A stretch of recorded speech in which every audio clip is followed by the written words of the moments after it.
Simon Holmstrom had such a good year in 21-22 that we're now thinking in 22-23 he can make the jump up to the NHL. But some fans aren't yet ready to believe in him. And that's fine, but in today's video I'm going to try to convince you that you should believe in him.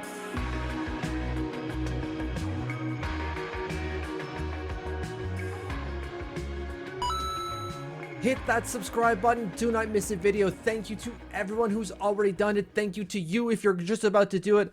I can't believe 740 plus of you said, yep, I'm in for more of this. I love it. Thank you to each and every one of you. In my last video, I received this comment that I thought was really well said, and so I wanted to build a video just around it specifically. And so it comes from Brian, who says, not gonna lie, I have lost faith in Holmstrom over the last couple of years.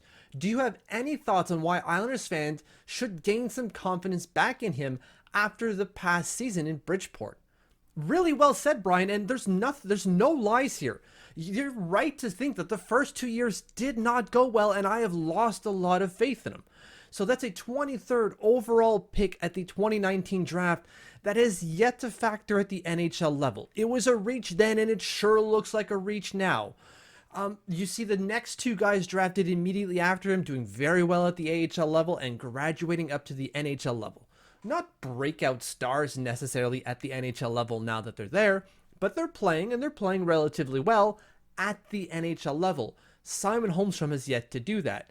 So when you look at that pick and knowing it's a reach, and then seeing that that reach isn't really paying off right away compared to others who were available when he was selected, you're right to say, like, I have lost some faith in this kid. So let's go over those last 2 years, just because not everyone's always on the same level as everyone else in terms of the information or the history of Simon Holmstrom within the Islanders organization. So year one, gets drafted in the first round, immediately jumps to the North American League, joins the pros, becomes the youngest professional hockey player in North America. That's right, he was the youngest when he joined. I didn't do particularly well, 15 points in 46 games.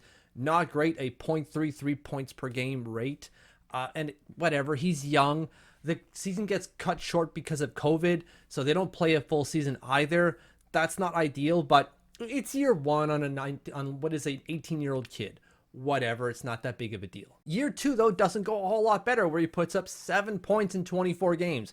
Plays the whole year, but that year, again, shortened because of COVID, and they only played 2 teams. Like, I understand he's still playing at the AHL level, but they played 2 teams the entire year. How much are you really learning from that when you're playing the same opponents throughout the season? That was the first 2 years. And obviously he's done a lot better this year with 43 points in 68 games. So much better. He's basically doubled his production ratio per game from his best, the next best year, which was his rookie season, putting up a 0.33 points per game. He went 0.63 this year.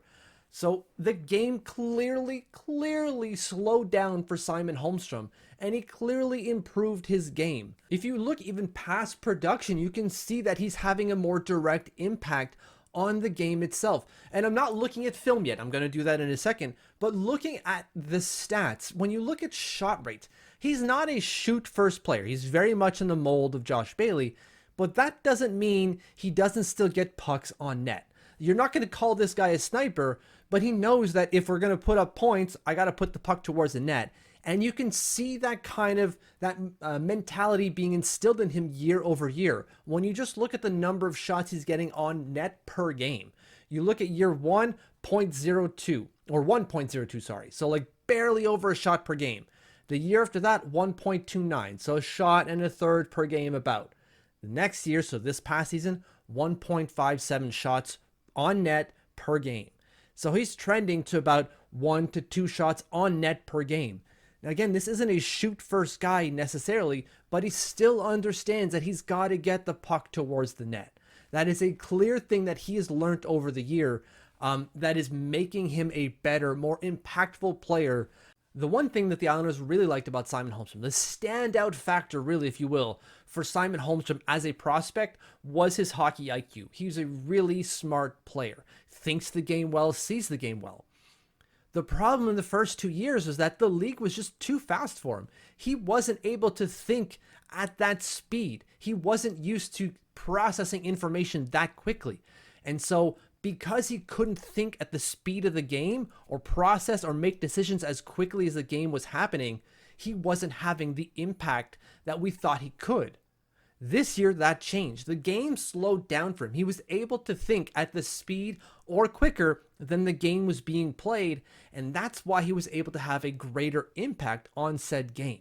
When you look at a couple of plays I've pulled out here, you see this assist here. He's drawing two defenders and he's making that drive because he realizes they're going to come at me. He realizes the weakness in the team he's playing at, and he's a step ahead of them. I will drive the lane, I will drag two and open the guy at the point. Whether that puck goes in or not doesn't necessarily matter so much for Holmstrom in that decision. What he's doing is opening a lane to get the puck towards the net. The fact that it goes in is just gravy on the cake, but the main drive of that play was to open up his teammate to get the puck towards a high danger area. Whether he scored or not didn't necessarily matter. This other one here, you can see Simon Holmstrom applying on the forecheck and stealing the puck away and then getting a great 2-on-0 opportunity. He realizes the player doesn't have an option, so he presses him into a mistake, and then gets it over to the other side. These are high IQ plays that Simon Holmstrom is making, and he's only able to make those now that the game has slowed down. So to answer Brian's question, should we have confidence in Simon Holmstrom? Yes. Why should we have confidence in Simon Holmstrom? Because he's finally up to speed. Quite literally, he's finally up to speed. It took 2 years, but it was 2 necessary years for him to get to where he needs to be at the North American level. And so I think going forward, you're going to see a much better Simon Holmstrom. Not dominant, I'm going to say, but a middle six player eventually, yes. Maybe not even this year, right? He might not actually make the Islanders roster this year. And just look at the roster. If you think that Simon Holmstrom is going to crack that roster, possible, but I wouldn't be down if he didn't. If he doesn't make the Islanders roster, I don't want to see everyone saying bust. No, come on, look at that roster. There's no real room for him necessarily. But for now, just to answer the question, should you have confidence in Simon Holmstrom going forward? Yes. Thank you for watching. Thank you for following. If you haven't subscribed yet, hit the button. And if you have already, thank you, thank you, thank you.